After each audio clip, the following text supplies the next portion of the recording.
सुप्रभात प्यारे बच्चों। आज का कार्यपत्रक है 4। विषय है हिंदी।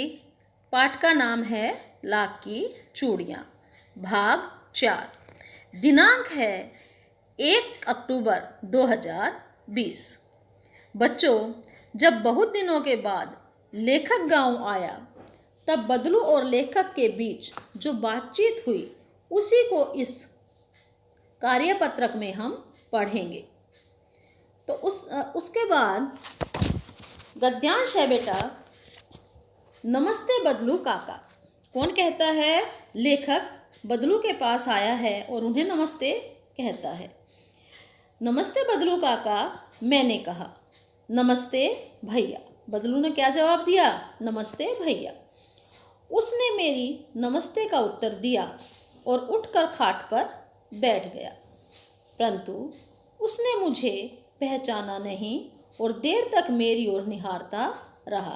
बेटा, बदलू अब बूढ़ा हो चुका था। वो अब लेखक को नहीं पहचान रहा और लगातार उसे देखता रहा। फिर वो अपनी पहचान बताते हैं। लेखक कहते हैं, मैं हूँ जनार्दन काका, आपके पास से गोलियां बनवाकर ले जाता था। मैंने अपना परिचय दिया। उस समय जब जनार्दन बदलू के पास आते थे तो वो छोटे बच्चे थे, लेकिन अब जनार्दन जो हमारे लेखक हैं वो बड़े हो गए हैं। बदलू फिर भी चुप रहा, मानो वह अपने स्मृति पटल पर अतीत के चित्र उतार रहा हो। और तब वह एकदम बोल पड़ा, आओ आओ लल्ला, बैठो। बहुत दिन बाद गांव आए। यानी कि अब बदलू को ध्यान आ गया कि ये कौन है। तो हाँ, इधर आना नहीं हो सका काका कि मैं काफ़ी समय के बाद आपसे मिलने के लिए आया हूँ, क्योंकि यहाँ मैं इस गांव में कई सालों के बाद आया हूँ। मैंने चारपाई पर बैठते हुए उत्तर दिया। कुछ देर बाद फिर शांति रही। मैंने इधर उधर दृष्टि दौड़ाई। न तो मुझे उसकी मचिया ही नजर आई और न ही भट्ठी। मचिया क्या होता है बेटा? एक छोटी खाट जिस पर बदलू बैठता था। यानी कि वहाँ हमारे लेखक को जो बचपन में नज़ारा था वो नज़ारा वहाँ पर दिखाई नहीं दिया। ना तो बदलू की मचिया दिखाई दी और ना ही बदलू की भट्ठी दिखाई दी। आजकल काम नहीं करते काका? मैंने पूछा। नहीं लल्ला, काम तो कई साल से बंद है। मेरी बनाई हुई चूड़ियाँ कोई पूछे तब तो गांव-गांव में कांच का प्रचार हो गया है। यानी कि अब बदलू किया जो भट्ठी थी वो बंद हो चुकी है। उनका काम जो पैतृक काम था वो बंद हो चुका है। क्यों? क्योंकि कांच की चूड़ियाँ लोग पसंद करने लगे थे। वह कुछ देर चुप रहा, फिर बोला, मशीन युग है ना यह लल्ला, आजकल सब काम मशीन से होता है। खेत भी मशीन से जोते जाते हैं और फिर जो सुंदरता कांच की चूड़ियों में होती है लाख में कहाँ संभव है। लेकिन कांच बड़ा खतरनाक होता है, बड़ी जल्दी टूट जाता है। मैंने कहा। लेखक ने कहा, कांच फेमस तो है, सुंदर तो है, लेकिन बड़ा खतरनाक होता है। अगर वो कांच टूट जाए तो क्या होगा? चुभ जाएगा। तो नाजुक तो फिर होता ही है लल्ला। नाजुक का मतलब होता है बेटा कोमल। कहते कहते उसे खांसी आ गई और वह देर तक खांसता रहा। अब हमारे बदलू काका को खांसी आ गई। वो बुजुर्ग हो चले थे, गरीबी के कारण उनको खांसी भी हो गई थी। तो मुझे लगा उसे दमा है। दमा क्या होता है बेटा? अस्थमा। यानी कि लेखक को क्या लगा कि जो बदलू काका है उनको क्या हो गया है? अस्थमा हो गया है। अवस्था के साथ साथ उसका शरीर ढल चुका था। उम्र बढ़ गई थी तो शरीर भी उनका ढल गया था। उसके हाथों पर और माथे पर नसें उभर आई थी। जाने कैसे उसने मेरी शंका भांप ली और बोला, दमा नहीं है मुझे। यानी कि हमारे बदलू जी को पता चल गया कि लेखक के मन में क्या है। तो उन्होंने कहा कि मुझे दमा नहीं है। मुझे फसली खांसी है, यानी मौसम जब आता है तो खांसी जुकाम वगैरह हो जाते हैं, तो ये वो खांसी है। यही महीने 2 महीने से आ रही है, 10-15 दिन में ठीक हो जाएगी। मैं चुप रहा। मुझे लगा उसके अंदर कोई बहुत बड़ी व्यथा छिपी है। तो अब लेखक समझ चुके हैं कि जो हमारे बदलू काका है वो बड़े दुखी हैं। हालांकि वो मुझे कोई दुख बता नहीं रहे, लेकिन वो कोई ना कोई दुख छिपा रहे हैं। मैं देर तक सोचता रहा कि इस मशीन युग ने कितने हाथ काट दिए हैं। कुछ देर फिर शांति रही, जो मुझे अच्छी नहीं लगी। फिर लेखक कहते हैं कि मशीन युग ने आकर बहुत सारे लोगों के रोजगार को ख़त्म कर दिया है। तो कुछ देर दोनों चुप रहे, लेकिन लेखक को शांति अच्छी नहीं लगी। आम की फसल अब कैसी है काका? लेखक ने बात को बढ़ाते हुए कहा कि आम की फसल कैसी है काका? कुछ देर पश्चात, पश्चात का अर्थ होता है बेटा बाद में, कुछ देर पश्चात मैंने बात का विषय बदलते हुए पूछा। अच्छी है लला, बहुत अच्छी है, उसने लहक कर उत्तर दिया, यानी खुश होकर उन्होंने उत्तर दिया। और अंदर अपनी बेटी को आवाज़ दी, अरे रज्जो, लला के लिए आम तो ले आ। फिर मेरी ओर मुखातिब होकर बोला। मुखातिब देख कर बात करने लगा। मुखातिब का क्या मतलब है बेटा? देख कर बात करने लगा।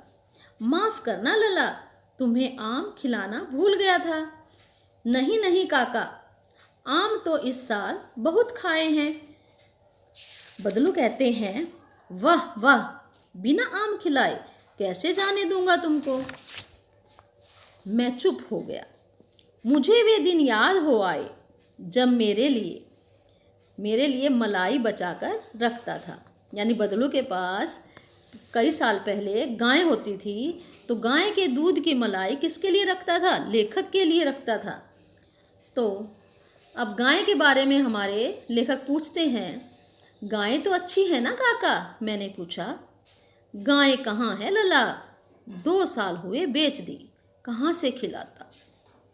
यानी अब बदलू के पास गाय भी नहीं है और काफ़ी गरीबी आ चुकी है कि अगर मैं गाय रखता तो उसको खिलाता कहाँ से, क्योंकि कमाई तो है नहीं, काम धंधा उनका बंद हो गया है। इतने में रज्जो, उसकी बेटी, अंदर से एक डलिया में ढेर सारे आम ले आई। यह तो बहुत है काका, इतने कहाँ खा पाऊंगा। मैंने कहा, वाह वाह। वह हंस पड़ा।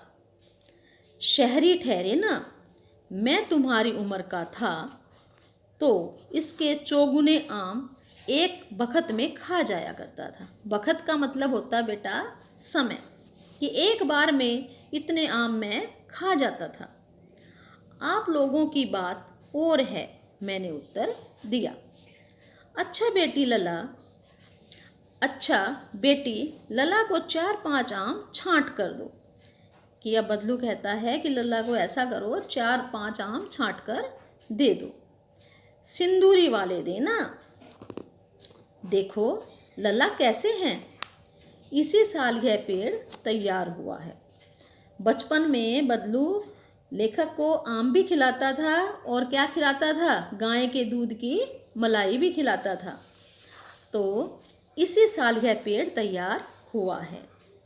रज्जो ने 4-5 आम अंजुली में लेकर मेरी ओर बढ़ा दिए। रज्जो कौन है बेटा? ये बदलू की बेटी है। आम लेने के लिए मैंने हाथ बढ़ाया तो मेरी निगाह एक क्षण के लिए उसके हाथों पर ठिठक गई। गोरी गोरी कलाइयों पर लाख की चूड़ियाँ बहुत ही फब रही थी। तो रज्जो ने क्या पहन रखी थी? लाख की चूड़ियाँ। तो बदलू ने मेरी दृष्टि देख ली। दृष्टि मीन्स नज़र, कि बदलू ने मेरी दृष्टि देख ली और बोल पड़ा, यही आखिरी जोड़ा बनाया था। जमींदार साहब की बेटी के विवाह पर 10 आने पैसे मुझको दे रहे थे। मैंने जोड़ा नहीं दिया, कहा शहर से ले आओ। यानी जो लाख की चूड़ियाँ जमींदार जी के लिए बनाई थी, क्योंकि उनकी बेटी का विवाह था, तो वो उसकी कीमत ठीक नहीं दे रहे थे। केवल कितने पैसे दे रहे थे? 10 आने पैसे दे रहे थे। तो इससे बदलू के आत्मसम्मान को ठेस लगी और उन्होंने वो लाख की चूड़ियाँ उनको नहीं दी और अपने पास ही वो लाख की चूड़ियाँ रख ली और क्या कहा कि शहर से ले आओ। मैंने आम ले लिए और खाकर थोड़ी देर पश्चात चला आया। पश्चात मीन्स बाद में। बाद मैं आम लेकर और खाकर कहाँ चला आया। मुझे प्रसन्नता हुई कि बदलू ने हार कर भी हार नहीं मानी थी। उसका व्यक्तित्व कांच की चूड़ियों जैसा न था कि आसानी से टूट जाए। अब लेखक ने क्या सोचा, वहाँ से चल पड़े और उनको बड़ी खुशी हुई कि जैसे कांच की चूड़ियाँ तुरंत टूट जाती हैं, लेकिन जो बदलू का व्यक्तित्व था वो कांच की चूड़ियों की तरह नहीं था। वो कैसा व्यक्तित्व था? एक दृढ़ व्यक्ति का व्यक्तित्व था कि हार कर भी उसने हार नहीं मानी। एक पैतृक जो कार्य था वो समाप्त हो चुका था, लेकिन फिर भी क्या था, उन्होंने हार नहीं मानी और वो लगे रहे। बेटा इसके बाद आपके प्रश्न उत्तर हैं, तो प्रश्न उत्तर आप अपनी कॉपी में लिख लेना। प्रश्न नंबर 1, बदलू के मन में ऐसी कौन सी व्यथा थी जो लेखक से छिपी न रह सकी? उत्तर है, बदलू लाख की चूड़ियाँ बेचा करता था, परंतु जैसे जैसे कांच की चूड़ियों का प्रचलन बढ़ता गया उसका व्यवसाय भी बंद हो गया। अपने व्यवसाय की यह दुर्दशा बदलू को मन ही मन परेशान करती थी। बदलू के मन में इस बात की व्यथा थी, दुख था कि इस मशीनी युग ने बहुत सारे कारीगरों को बेरोजगार कर दिया है और उन्हें उपेक्षा का सामना करना पड़ रहा है। यह व्यथा लेखक से छिपी न रही। मशीनी युग के कारण बेटा बदलू बड़ा दुखी था, क्योंकि उनके सारे रोजगार समाप्त हो गए थे। जो कारीगर थे उनके रोजगार भी समाप्त हो गए थे, इसलिए बदलू बड़ा दुखी था। प्रश्न नंबर 2, मशीनी युग से बदलू के जीवन में क्या क्या बदलाव आया? उत्तर है, मशीनी युग से बदलू के जीवन में बहुत बदलाव आया। उसका व्यवसाय बंद हो गया, वह बेरोजगार हो गया और वह चिंता में बीमार रहने लगा।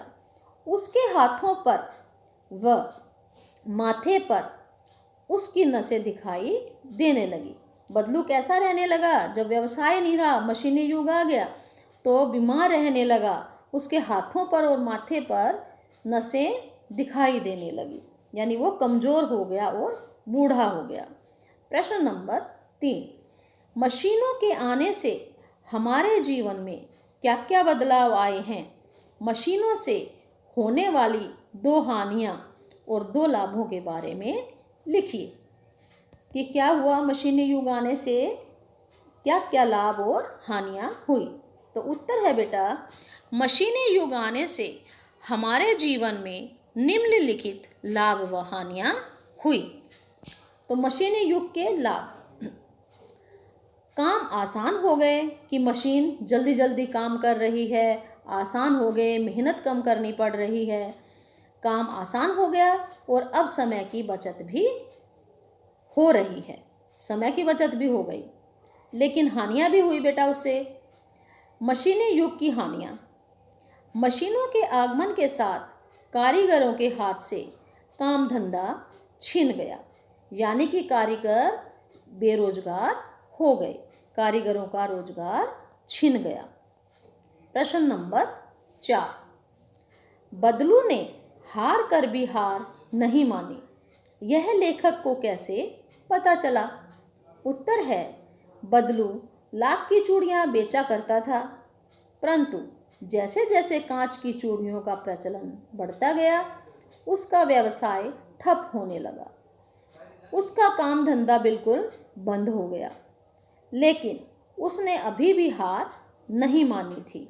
वह शुरू से ही कांच की चूड़ियों को पसंद नहीं करता था, लेकिन अब भी काम धंधा बंद होने के बावजूद वह लाख की चूड़ियां ही पसंद करता था और बदलू ने अपना पैतृक धंधा बंद कर दिया, पर अपने सिद्धांत से नहीं हटा।